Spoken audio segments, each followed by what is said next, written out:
Welcome to Lyra Echo Stories, where every story echoes emotions, memories, and hidden truths. Step in and feel the echo of every tale. My father said it the way he used to say pass the salt. Your sister owes $240,000.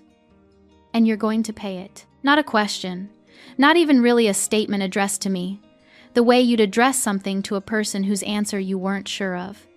It was a verdict delivered to someone who had already been convicted in a room they weren't invited into. I was just there to be informed. It was a Sunday afternoon in January. The kind of January that Indianapolis does without apology, flat and gray and cold, in a way that doesn't bite you so much as just press down on everything, steadily, like it has all the time in the world. My parents' kitchen smelled like the pot roast my mother had made for a lunch none of us had eaten. The food was still on the stove. My coat was still on. I had been in the house for 11 minutes. My father sat across from me at the table. My mother sat at the end of it, closer to him than to me. Her hands were in her lap, both of them, and she was looking at them the way you look at something that tells you what you need to know, but that you're hoping, if you keep looking, will somehow say something different. I noticed that about her hands. I filed it away. I would come back to it later. Kayla's business failed. My father continued. There are creditors. There are accounts, some of them have your name on them, from when you co-signed that loan 4 years ago. He paused.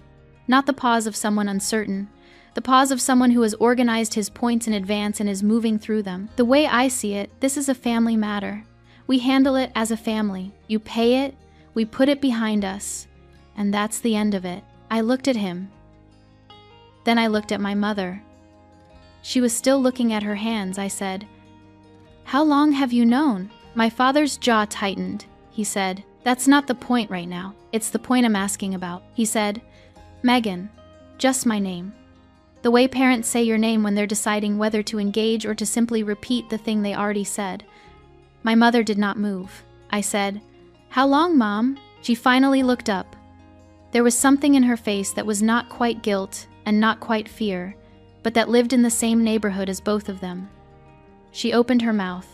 Then she closed it. She looked at my father. That was all I needed. I had been in a lot of difficult conversations in my 34 years. I had sat across from managers who told me the project had gone wrong, across from doctors who told me things I did not want to hear, across from friends who had finally decided to say the hard thing they'd been carrying for months. You learn to read what a room is actually doing versus what it says it's doing.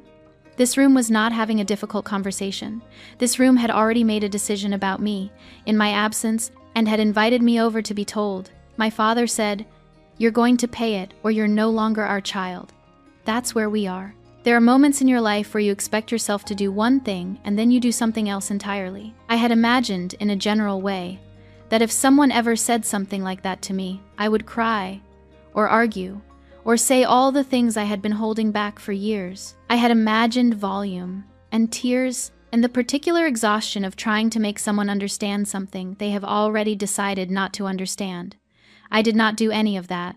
I looked at my father, then at my mother. She had gone back to looking at her hands. I said, "Then I'm not." I stood up. I got my keys from the table. I picked up my coat, which I had never taken off, and which now struck me as a kind of accidental wisdom. I walked out of the kitchen, through the living room, past the family photos on the wall, Kayla's school portrait, my school portrait, the four of us at some Christmas I couldn't place, and out the front door. I did not slam it. There was no satisfaction in slamming it. The drive home took 14 minutes on a Sunday afternoon. My hands were steady on the wheel, which surprised me. The radio was off. The heater clicked on when I started the car, and then slowly found its rhythm, and I drove through the gray Indianapolis streets, thinking about nothing in particular, which is sometimes what the brain does when it is absorbing something too large to process while also navigating traffic. I got inside my condo. I hung up my coat. I went to the kitchen and stood at the counter for a moment without turning on any lights. And then I sat down on the kitchen floor with my back against the cabinet and I cried for 12 minutes. I know it was 12 minutes because I was watching the clock on the microwave from where I sat. I'm not sure why. I think I needed something to measure. When the 12 minutes were up, I got off the floor. I washed my face at the kitchen sink. I made a cup of coffee, which was not something I actually wanted, but which gave my hands something to do. Then I sat down at my kitchen table. My kitchen table, not my parents', not a place where verdicts were handed down to me, opened my laptop, and typed 2 words into the search bar. Credit report. The results came back in seconds. I had a monitoring service. I had always had a monitoring service, because I had always been the kind of person who paid attention to things like that. I clicked through to my full report. The system pulled the data. The number at the top of the page stopped me. I set down my coffee cup. Carefully, the way you set something down when you don't quite trust your hands. It was not the number I expected. It was not, in fact, a number I could have expected. It was not a number that happened by accident, or by the ordinary attrition of a difficult year, or by any single cause a person could point to and say, that, right there, that is what did this. This was a different kind of number. I stared at it for a long time. Then I picked up my phone and called Diane. The number at the top of the credit report was 193 points lower than it had been 3 months ago. 193 points. In 3 months. That is not a number that accumulates. That is not the gradual erosion of a late payment here, a high balance there, the ordinary friction of a busy life. A credit score does not drop 193 points because you forgot to pay a parking ticket. It drops that way because something has gone wrong at a structural level, something foundational, something that a single cause cannot explain. I poured the coffee I had made down the drain and started a new pot. Then I sat back down with my laptop and began going through the report line by line. There were accounts I recognized, my mortgage, my car loan, paid off 18 months ago, and still sitting there like a good memory. 2 credit cards I had opened myself, both with low balances because I had always paid more than the minimum. Always. Because that was the kind of person I was, the kind of person who read the statements, who tracked the balances, who knew where her money went and why. Then there were accounts I did not recognize. The first was a business line of credit. The institution's name was unfamiliar. The balance was listed at $87,000. I looked at the opening date, 3 years ago. My SSN was listed as primary borrower. I sat very still. I thought about 4 years ago. The living room of my parents' house, which smells like the same carpet cleaner it has smelled like since 1994. Kayla sitting across from me, her hair done, her energy the particular kind of brightness she could turn on when she wanted something, the kind that made you feel like you were the only person in the room who mattered. She had printed out a business plan, 18 pages, spiral bound. There was a logo, a spa, she said, in Broad Ripple, which is the part of Indianapolis where the young and optimistic go to open things. She had already found a space. She had already talked to a contractor. What she did not have was a credit history sufficient to get a business loan. My father said, just cosign, a formality, $45,000. If she makes her payments, which she will, look at her, look at this plan. She is so serious about this, you'll never even know you signed anything, and if the worst happens, which it won't, we'll figure it out as a family. I said yes. I looked at the loan documents. I saw the amount, $45,000. My name in the cosigner line, Kayla's name in the borrower line. I asked for a copy. My father said of course. I drove home and waited for the copy to arrive. It never did, and I told myself I would follow up. And then I did not follow up, because I was busy, and because I trusted them, and because trusting your family is not supposed to be the thing that ruins you. I came back to the present, to the number on my screen. The loan I had agreed to co-sign was $45,000. The account in front of me showed $87,000, a refinancing I had never authorized, documents I had never signed, or had not knowingly signed, or, and here was where the thought became something I was not quite ready to complete, had not signed at all. I scrolled down. A second account. Another institution. Business line of credit. Balance. $61,000. My SSN listed as primary borrower. No record of Kayla's name anywhere in the summary. Opening date. 2.5 years ago. A third. $34,000. Same profile. Then a personal credit card, the kind that sends you a card in a standard envelope and requires nothing more than a name, an address, a date of birth, a social security number, all of which my sister had, all of which she had acquired in the most ordinary way possible by being my sister. Balance on the card, $58,000. The card had been open for 2 years. I had never held it in my hands. I had never activated it. I had never, in any moment I could locate in my memory, agreed to it. I added the numbers. Then I added them again. I am a marketing manager by profession, not an accountant, but I can add. The total came to the same place both times, $240,000. I sat at my kitchen table in the dark for a while. I did not turn on the lights.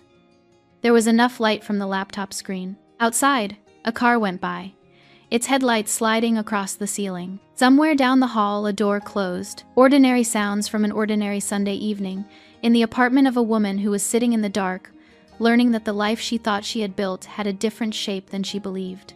The feeling was not rage, not yet. It was something that did not have a name. Something that sat in the chest like a stone put there quietly, without announcement, and that you only notice when you try to breathe normally and find that you can't quite do it. I picked up my phone. I called Diane. She answered on the second ring. I said, "I need to tell you something." She said, "Okay, just that. Just the space she always made without being asked to make it." I told her. All of it. The kitchen table, my father's verdict, my mother's hands, the credit report, the accounts, the numbers. I told her without crying, which surprised me. But perhaps there is only a certain quantity of crying a person can do in one evening, and I had used my 12 minutes. Diane listened without interrupting, which is one of the things I have always valued about her, the understanding that some things need to be said before they need to be responded to. When I finished, she said, "I'm coming over." She arrived 40 minutes later with a bag of Thai food that neither of us was going to eat, and I had used those 40 minutes to print the credit report on my home printer, all 14 pages of it, and to set it on the kitchen table under the overhead light. Diane sat down across from me. She went through the pages slowly, the way she goes through everything, without rushing, without performing concern. I watched her face as she read. It is a face that is very difficult to read, which is part of what makes her good at her job, and it told me very little until she set the last page down. She looked at the accounts, she looked at the dates, she looked at the column where borrower information was listed, and the column where my SSN appeared. Then she looked at me. She said, "Megan, this is not a co-signing problem." Diane said, "Tell me what this looks like from the outside." "So I did," I said. Someone had access to my personal information. My social security number, my date of birth, my address history, my signature, at least a sample of it. That access came through the original loan 4 years ago, the one I agreed to, the one I signed with my own hand and watched my father put in a folder. After that loan was processed, someone used that information to do several other things, to refinance the original loan without my authorization, to open new lines of credit in my name at institutions I had never walked into, to apply for a credit card that arrived at an address that was not mine and was activated by a hand that was not mine. Diane listened. When I stopped, she said, "How many people had access to all of that information at once?" I didn't answer. I didn't need to. While Diane talked asking the methodical questions she asks when she is working out a problem, the kind of questions that come from 11 years in HR and a fundamental belief that information, properly organized, will eventually tell you what you need to know, I found myself somewhere else. Not gone from the kitchen, not absent from the conversation, but pulled, sideways, into something that kept surfacing the more I tried to look at what was in front of me. I was 16. It was my birthday. My parents' house, the same carpet, the same light through the kitchen window. My father had a ribbon around something he was carrying in from the car, and for a moment, arriving home from school with my backpack still on, I thought the thing with the ribbon was for me. It was a Saturday. My birthday was a Saturday that year. It was a bike, blue, with silver handlebars. He carried it through the front door and set it in the living room, and Kayla, who was 13, and had not yet learned to hide her pleasure at getting things, made a sound that I still remember somewhere between a gasp and a laugh. I stood in the doorway with my backpack on. My father looked at me. He said, "Your sister asked for it." Then, as if this completed a thought I had started, "You don't need it. You always figure things out." He was not cruel when he said it. That is the part I have spent years trying to explain to people who ask. He was not trying to wound me. He genuinely believed it was a compliment. You are capable. You are self-sufficient. You do not require the same maintenance as your sister. He was proud of me when he said it. That was what made it so complete. I got a card. The card had a $20 bill in it. I thanked them both. I went upstairs and sat on my bed with my backpack still on and understood. In the specific and wordless way that adolescents understand things before they have the language to name them, that being the one who figures things out was not going to be the same as being the one who was thought about. Diane said, "Megan, I came back. The kitchen. The 14 pages. The overhead light." She said, "What you're describing isn't a mistake someone made. That's a decision someone made. Multiple times, over multiple years. With your name," she said it simply, the way she says everything important not to land it, not to make sure I felt it, just because it was the accurate way to describe what she saw in those 14 pages. I heard it land anyway. I heard it the way you hear something that rearranges the furniture in a room you've been sitting in for a long time. I said, "I know." She stayed until midnight. We did not eat the Thai food. We drank the coffee I made, 2 pots of it, and we went through the documents again. And at some point, she started helping me organize them by date and institution, because that is what she does. She makes the overwhelming manageable by giving it a structure. When she left, she hugged me at the door and said, "Call me tomorrow." I said I would. I did not sleep much. In the morning I went to work because there was a campaign brief due by noon, and because I did not yet know what else to do with a Tuesday, and because the rhythm of ordinary things can hold you when your mind needs somewhere to be that is not inside what you discovered the night before. I answered emails. I sat in the 9 o'clock marketing meeting and contributed 2 ideas, both of which were well received. And I looked at the faces of the people around the conference table and thought, none of them know that I am sitting here with $240,000 in fraudulent debt attached to my name and a family who has decided that the correct response to this is for me to pay it quietly and not make things difficult. I looked normal. I have always been very good at looking normal.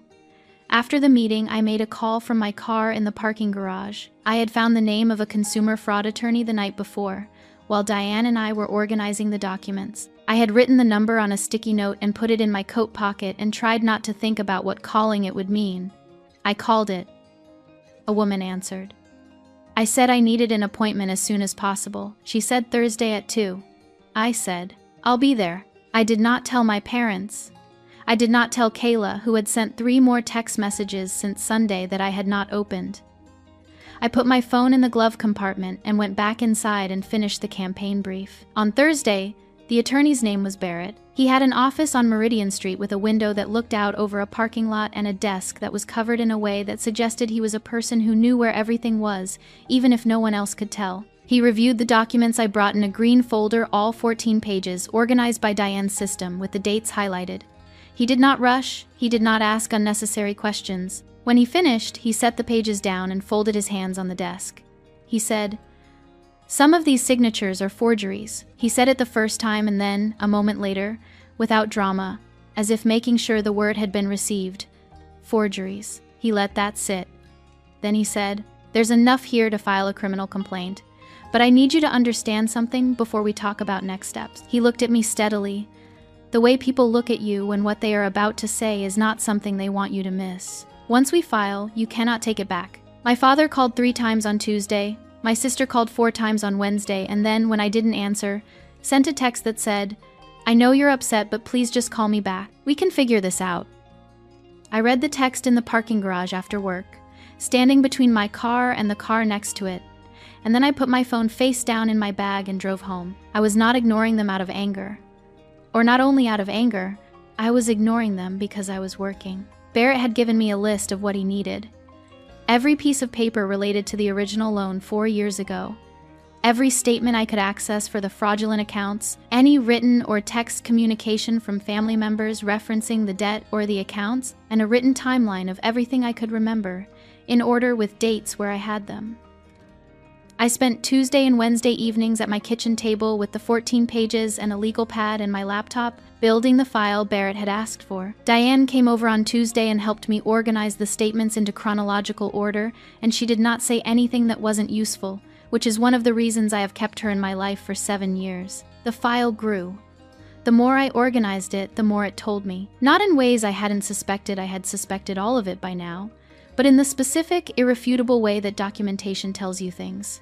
Dates, amounts, addresses. The address of record on the fraudulent credit card was my parents' house. The phone number of record on the refinance loan was a number I didn't recognize, but that I would later learn was a prepaid phone. The signature on the refinancing application was mine, in the general way that a copy of a thing is the thing close enough to pass a cursory review, different enough, once you knew to look, that a trained eye would see it immediately. Barrett had seen it immediately. He had used the word twice. On Wednesday evening, at 20 minutes past 6, my building's intercom buzzed. I almost didn't answer it. Then I looked at the camera screen and saw my mother in the lobby, in her winter coat, her handbag over her arm, her face doing the thing it does when she is trying to look composed and is not quite managing it. I pressed the button. I said, "Come up." I opened the door before she knocked. She stepped inside and looked around my apartment the way she always does when she visits. A quick scan that I think is genuinely unconscious, checking that everything is clean, that there are no signs of disorder. There weren't. There were, however, 14 pages of credit report and a legal pad with 2 days of notes on my kitchen table, and her eyes went there and stayed there for a moment before she looked at me. She said, "Can we sit down?" We sat. She sat where Diane had sat. I sat across from her. She said what I expected her to say, because I had been her daughter for 34 years, and I knew how she built arguments. She said, "Family first." She said, Kayla had made mistakes, but she was still family, and family did not let each other go through things alone. She said, "Your father isn't sleeping." She said, "This is going to hurt everyone if you keep going the way you're going." She said, "Can we please just sit down and talk this through, all of us together, and find a way forward that doesn't end with someone getting destroyed?" She said all of it with genuine distress. I want to be accurate about that. My mother was not performing. She was frightened, and the fear was real. And somewhere inside it, there was also, I think, love, the particular love of a person who cannot imagine choosing between her children, and so has, without quite admitting it to herself, already chosen. I let her finish. Then I said, "Mom, how long have you known?" She opened her mouth. Then she closed it. Her eyes moved to the window over my shoulder, the one that looks out over the parking lot, where the lights were coming on in the January dark. She was looking for something out there. "I don't think she found it," I said. "Not about the original loan. I know you knew about that. I mean the rest of it, the refinancing, the other accounts. How long?" Her hands, which had been folded on the table, came apart. She pressed one of them flat against the wood, and then the other. Her face was doing something complicated, and I watched it.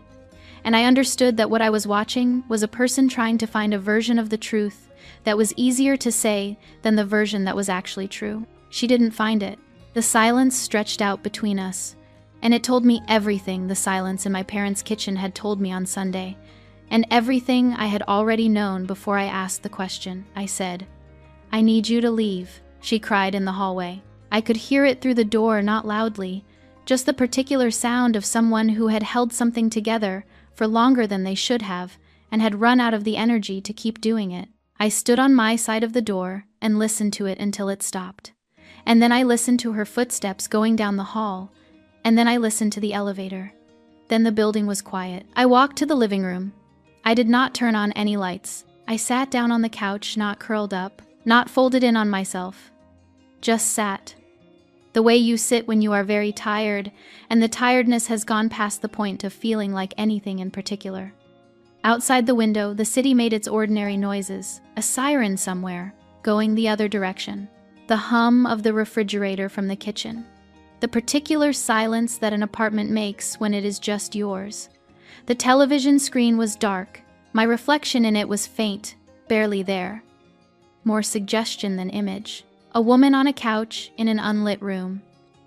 I looked at her for a long time. I have been afraid of this image for most of my life. Not this specific image, not this couch, this window, this particular January dark, but this shape of things. Alone, no family in the next room, no one whose feelings I was currently managing, or whose needs I was currently accounting for. I had been taught, in the slow and wordless way that families teach things, that this was the consequence of being difficult. The cost of not cooperating. If you do not give people what they need, you will end up sitting by yourself in the dark, and you will have done that to yourself. I sat in the dark and waited for it to feel like what I had always been told it would feel like. It didn't. What it felt like was quiet. The first real quiet I could remember having in a very long time. Not the quiet of nothing happening, but the quiet of not having to be anything in particular for anyone. Not in this moment, not in this room, my apartment, my couch, my reflection in a dark screen, looking back at me. I picked up my phone. I called Barrett. When he answered, I said, "What do we file first?" Diane left at midnight on Sunday. I walked her to the door and watched her go down the hallway, and I stood there for a moment after the elevator closed, listening to the building settle around me, and then I went back inside and did not go to bed. I called my bank that night. I want to be precise about this, because precision is what that phone call required, and precision is what it got. I sat at my kitchen table at 12:20 in the morning, with the 14 pages still spread in front of me, and I called the fraud department number I had looked up, while Diane and I were organizing the documents. A representative answered on the fourth ring. Marcus. He said his name was, and I wrote it down on my legal pad with the time and the date, because I had been taking notes and documented conversations since I was 22 years old, and I was not going to stop now. I told Marcus what I had found. I read him the account numbers from the credit report, the institutions, the opening dates. He walked me through the process of placing a security freeze on my credit file with all three bureaus: Equifax, TransUnion, Experian, which would prevent any new credit from being opened in my name while the dispute was active. He gave me 3 case numbers, 1 per bureau. I wrote all of them down. He told me someone from the fraud investigation team would be in contact within 48 business hours. I wrote down 48 business hours and circled it.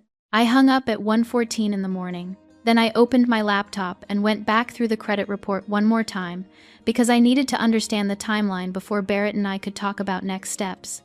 I built a spreadsheet: account name, institution, opening date, balance, address of record, contact number of record. 6 columns, 7 rows. When I was finished, the spreadsheet told a story that was cleaner and more legible than the 14 pages had been, because a spreadsheet does not have context or emotion. It only has what it has. I printed it.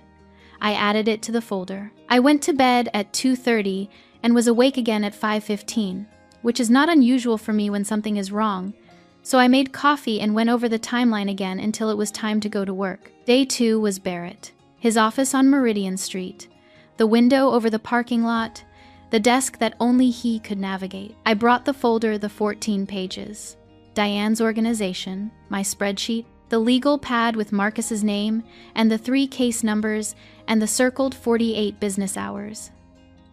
Barrett looked at all of it.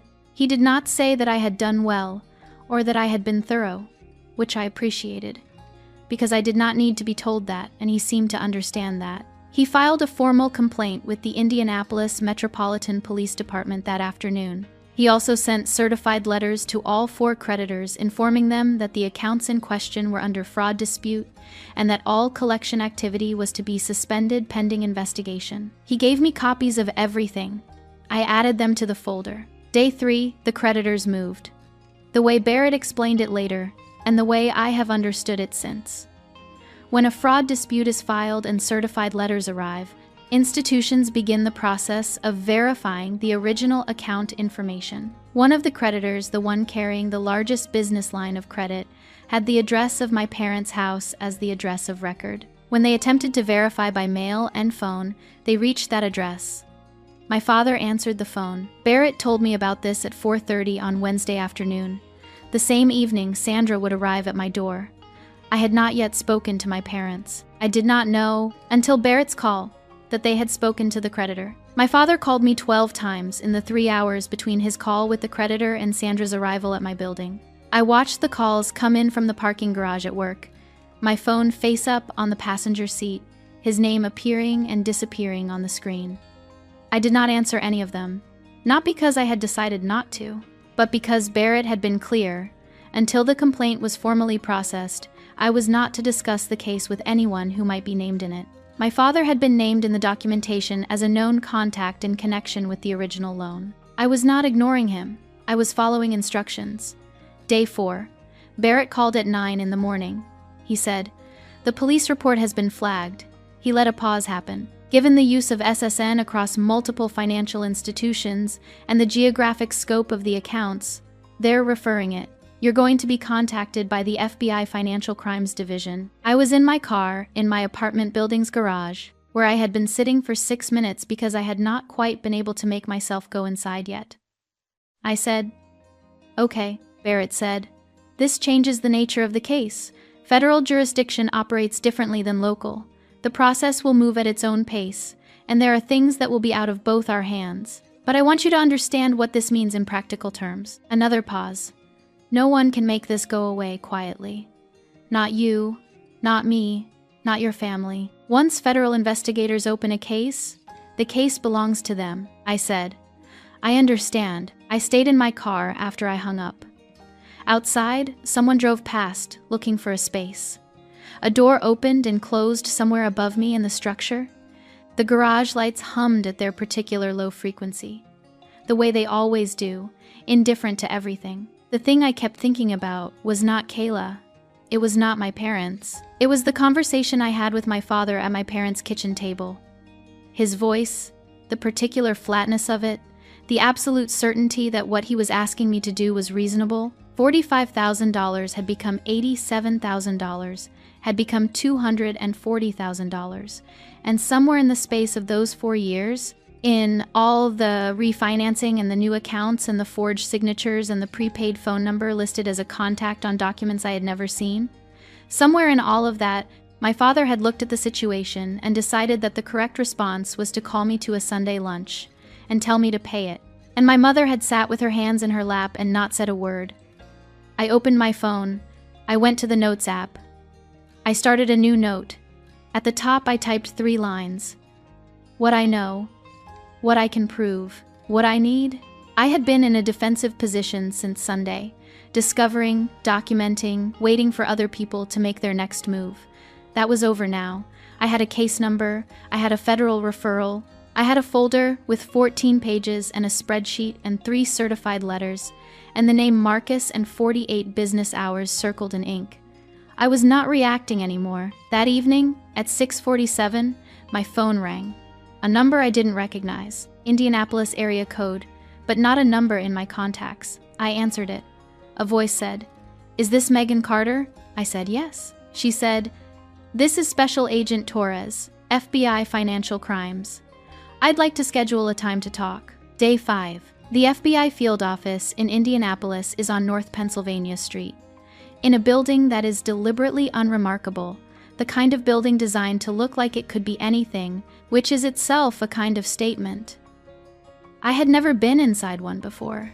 I sat in a waiting area with a row of chairs bolted to the wall, and a window at the reception desk made of glass thick enough that I could see the shape of the woman behind it, but not her expression, and I thought about how many people had sat in this same row of chairs waiting for conversations they had not expected to be having. Torres came out at 2 minutes past the appointment time, which I noted not because it mattered, but because I was still noting everything. She was shorter than I had expected from her voice, with the kind of precise posture that comes from years of moving through spaces where you need to be taken seriously.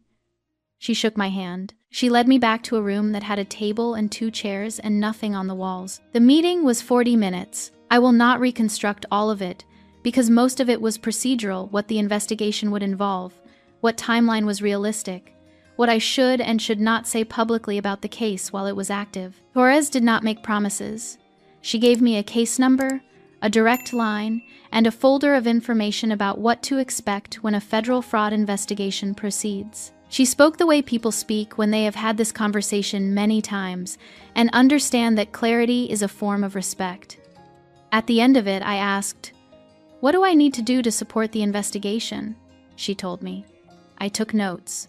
I have asked for help throughout my professional life, asked for resources, asked for extensions, asked for input on problems I couldn't solve alone. But there is a particular texture to asking for help with something that is happening to you, personally. Something that has to do with who you are and what has been done to your name. I had always found that kind of asking difficult. It required admitting that you had been in a position to be harmed. It required letting someone else see the size of what had happened. I asked anyway, Torres answered. I left with the folder under my arm and drove back to the office and made it in time for a 3 o'clock call. Day 5, evening. A friend of mine, a woman named Clara, who had known both Kayla and me since our mid-20s, who occupied that particular social position of being close to both sides of a divided family without being allied with, either sent me a text at 7 in the evening. It said, "Kayla asked me to reach out. She's really scared. She wants to talk to you. She says it's all a misunderstanding and she needs a chance to explain." I read it twice. Then I put my phone down and made dinner. I did not respond to Clara. I did not respond to Kayla, whose name I had not seen in the text, but whose voice I could hear in every word of it, the particular framing of all a misunderstanding, and a chance to explain, and especially really scared, which is the vocabulary of someone who has learned that vulnerability, performed at the right moment, is its own kind of leverage. I ate dinner. I washed the dish. I went to bed at a reasonable hour and slept better than I had since Sunday. Day 6. My father called at 10 in the morning. I almost didn't answer. Then I did, because I wanted to hear what his voice sounded like on the other side of 5 days. It was different. The word I keep coming back to is smaller, not in volume but in weight. The quality of certainty that had been in it on Sunday, the flatness of a man delivering information he considered settled, was gone. What was in its place was something I did not have a name for immediately. It took me a few seconds of listening to identify it. He said, "Megan, I'd like for us to meet and talk this through. As a family. Just to talk," I said. "There's nothing to talk through, Dad. The process is moving." He said, "Please, one word." I had heard my father say please many times over the course of my life at dinner tables, in hardware stores, in conversations with strangers where courtesy required it. I do not think I had ever heard him say it to me the way he said it that morning. Not as a courtesy. As a request from a person who understood that the answer might be no, I said, "I'll let Barrett know you reached out." I hung up. Barrett sent a certified letter to Kayla at her home address that afternoon. The letter was 2 pages. Its essential content was simple. She was not to contact Megan Carter directly or indirectly, not to contact Megan's employer, and not to contact any financial institution that Megan had a relationship with, pending the resolution of the federal investigation. Violation of the terms of the letter would be documented and reported. Barrett sent me a copy. I added it to the folder. Day 7 morning. Kayla had been making minimum payments on the fraudulent accounts through a separate bank account that was in her own name, a fact Barrett's review of the original creditor documents had surfaced. When the accounts were flagged as disputed and frozen, the automatic payments she had set up stopped processing. 3 accounts went simultaneously delinquent that morning, the first business day after the freeze fully cleared. Delinquency notifications went to the addresses of record for each account. 2 of those addresses were my parents' house. I learned about this from Barrett, who learned it from a creditor liaison who called his office to ask about the status of the dispute. By the time Barrett relayed it to me, my father had already called me twice more that morning. I had not answered. I called Diane instead. She answered in the middle of what sounded like her lunch break, a background of other people's conversations and the particular ambient noise of a downtown restaurant. She said, "How are you doing? Actually." It is the actually that matters when Diane asks that question. She is distinguishing between the version of the answer that is meant for general consumption and the version that is true. I thought about it for a moment, which is the correct response to an actually question. I said, "I'm okay. I think I'm okay." She said, "Yeah?" I said, "Yeah." There was a pause in which I could hear her doing something with a fork. She said, "Good." That was all. We talked for another 10 minutes about something unrelated, a reorganization at her company, a television show she had started watching. When we hung up, I sat for a moment in my car, in the parking garage where I had taken the call, and I held on to that good for a moment, the uncomplicated weight of it. before I went back inside. Day 7, afternoon. I was at my desk finishing a media plan when my phone buzzed with a notification from my building's front desk. I had set it up years ago, a text alert whenever someone was in the lobby asking to come up. It was a convenience feature I had never thought much about. I thought about it now. The notification said there were visitors asking for my unit. I called the desk. The attendant, a college student named Jerome, who worked Mondays and Thursdays, and who had always been polite in the way of someone who has decided that politeness costs him nothing, told me there were 5 people in the lobby. 5, I said. Can you describe them? He did. An older man, an older woman, a younger woman who had been crying, a man with the younger woman who was holding her arm, an older woman, different from the first, who had said she was there to help. I knew all 5 of them. I said, "Send them up." I opened the door before they knocked. They were standing in the hallway in the configuration that people stand in when they have arrived somewhere together, but are not entirely sure they should have Kayla at the front, Derek just behind her with one hand at the small of her back, my father to the left, my mother behind him, and Aunt Patricia at the edge of the group, the way people stand when they have come to help and are already regretting it. 5 people in the hallway of a building they had never been to, in a city they only visited when the occasion required it, in January, at a time of day when none of them would otherwise be here. I looked at them. They looked at me. I did not move out of the doorway. I did not say, "Come in." Not immediately. And no one moved forward. We stood there for a moment, me on one side of the threshold, all 5 of them on the other, and I understood that this was a moment I had spent a very long time being afraid of. It was not what I had expected. I stepped back. I let them in. Kayla started talking before she was fully through the door. She had been crying recently, the particular redness around the eyes that stays for a while after the crying stops, and she had the look of someone who had been rehearsing what to say, but whose rehearsal was disintegrating in real time. The words came fast. She said, "Misunderstanding." She said, "Mistake." She said, "I never meant for it to get this far." She said, "I thought I could fix it before anyone found out. I thought the business was going to turn around. I thought there was time." She said, "I know this looks bad, but I need you to hear what actually happened." She talked for a while. I let her. My Aunt Patricia said, when Kayla paused for breath, "What we're all hoping is that we can sit down and work through this together. As a family, there are options here that don't have to end the way things are going." My father said, "Whatever you need to make this right, Megan, we'll find a way to do it. All of us together." He looked at me the way he had not looked at me on Sunday, not from the position of someone issuing a verdict, but from the position of someone who understood, perhaps for the first time, that verdicts could be issued in the other direction as well. "Just tell us what you need." My mother stood behind him and did not speak. I waited until the room had gone quiet. This took longer than one might expect. Kayla filled silence reflexively, the way some people do, and Patricia was trying to hold open a space for negotiation that was already closed, and my father had more he wanted to say. I waited for all of it to run out. When it did, I said, "I'm going to tell you something, and I need you to hear it clearly." The hallway, they were all still standing. None of them had sat down. I had not offered them anywhere to sit, went quiet. I said, 3 days ago, the case was referred to the FBI Financial Crimes Division. I have already met with an agent.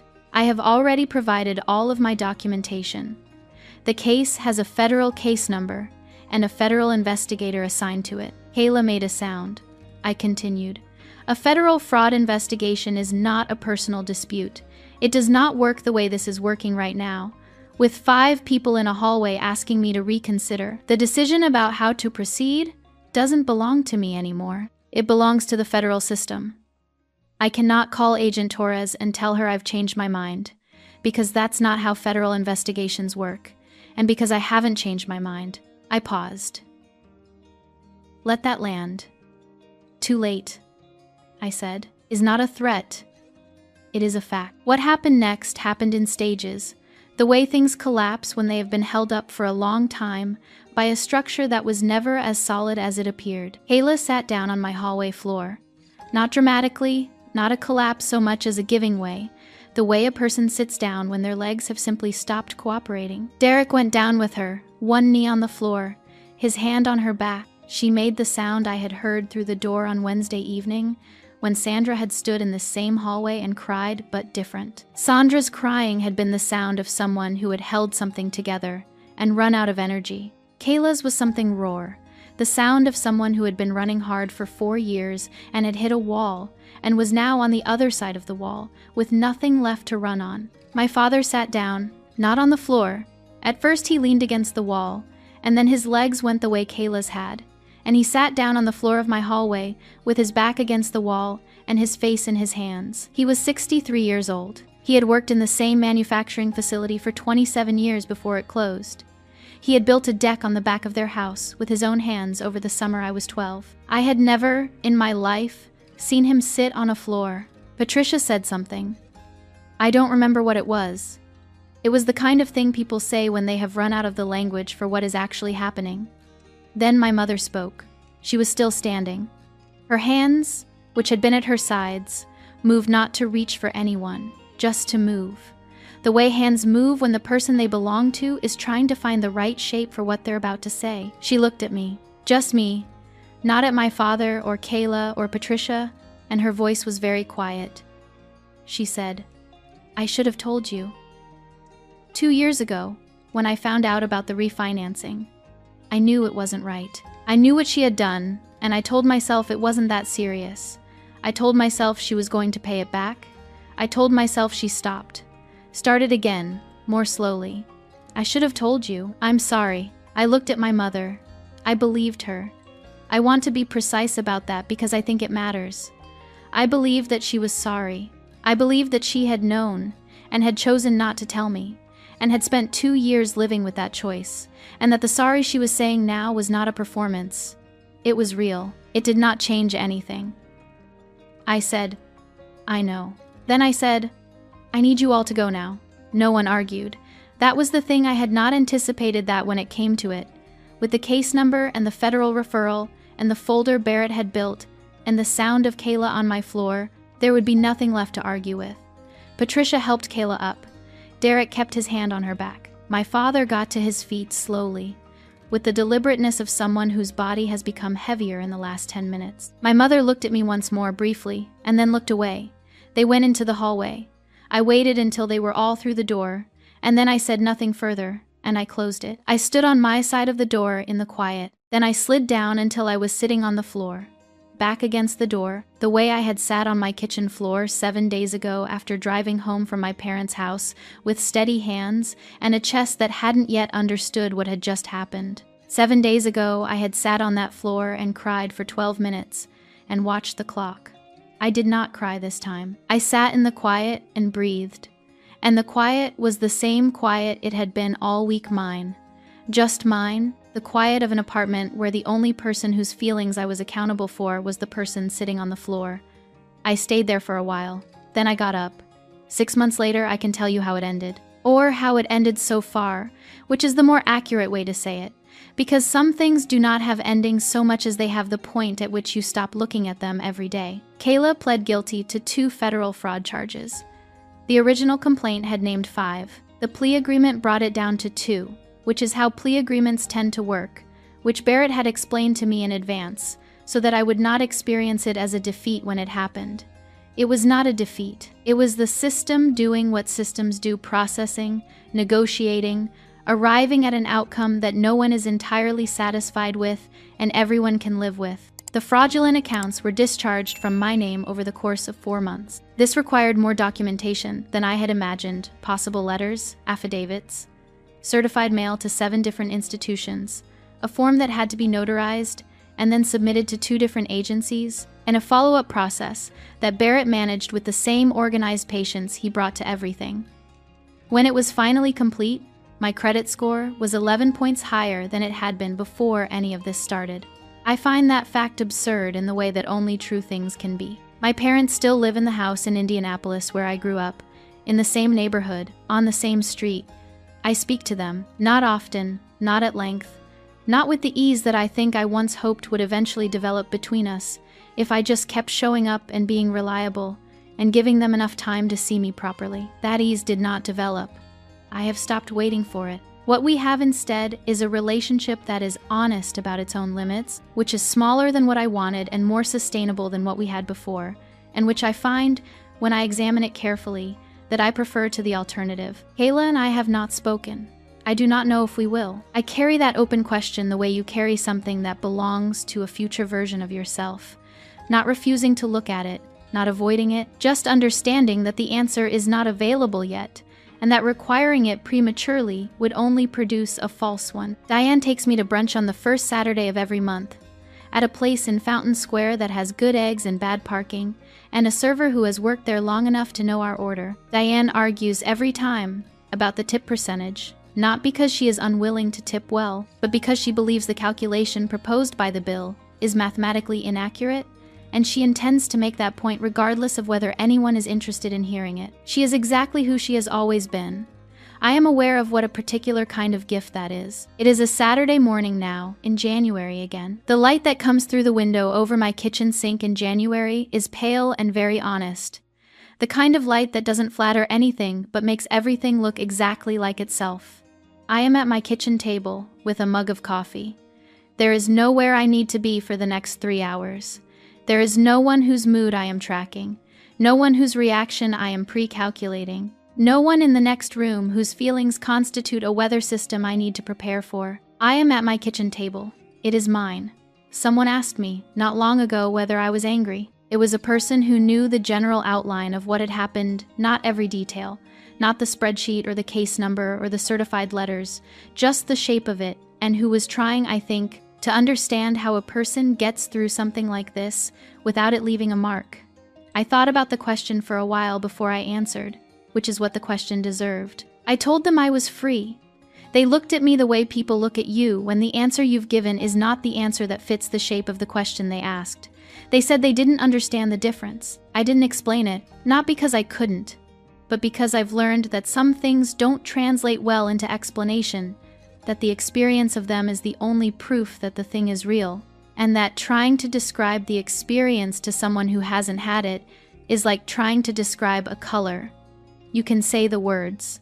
The words are not the color. What I could have told them, if I had wanted to try, that anger is still looking at the thing that hurt you, still in relationship with it, still letting it occupy the center of the frame. That freedom is not the absence of what happened, but the absence of what happened as the primary fact of your life. That you can know something fully, every detail, every account number, every forgery, every Sunday afternoon in a kitchen in January, and not have it be the loudest thing in the room anymore.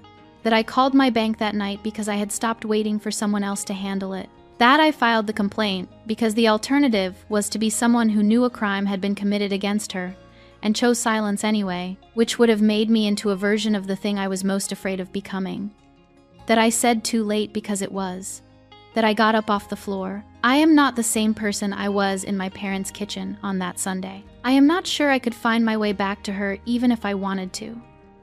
She spent 34 years believing that the most reliable path to being loved was to need nothing and ask for nothing and handle everything and stay. I stayed for a very long time. The coffee is warm. The light through the window is what it is. Outside, someone's dog is barking at something, and a car backs out of a space, and the ordinary machinery of a Saturday morning runs without requiring anything from me. I pick up the mug with both hands. I stay here. If you have ever been the responsible one, the one who figured things out, the one who never asked for too much, the one the family quietly counted on without ever saying so out loud, then you already know something Megan had to learn the hard way. Being reliable is not the same as being safe. The people who depend on your reliability are not always the same people who will protect it. What Megan's story teaches us is specific and practical. Your name on a document is your legal responsibility, regardless of who asked you to sign it or how much you trusted them. Co-signing is not a favor. It is a financial commitment with real consequences. And the moment you discover those consequences have been expanded without your knowledge, the most loving thing you can do for yourself is to report it immediately and let the system do what it was designed to do. There is nothing cruel about protecting yourself from a crime.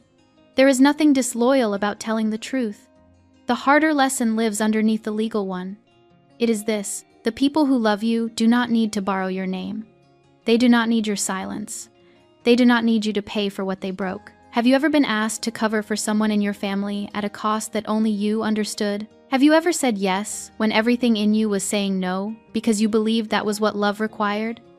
If Megan's story sounds familiar, you are not alone. And if it sounds like something you're still living, it is not too late to make a different choice.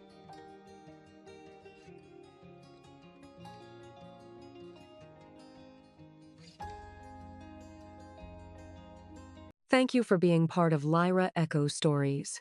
If this story stayed with you, don't forget to like, subscribe, and share, because every echo never truly fades.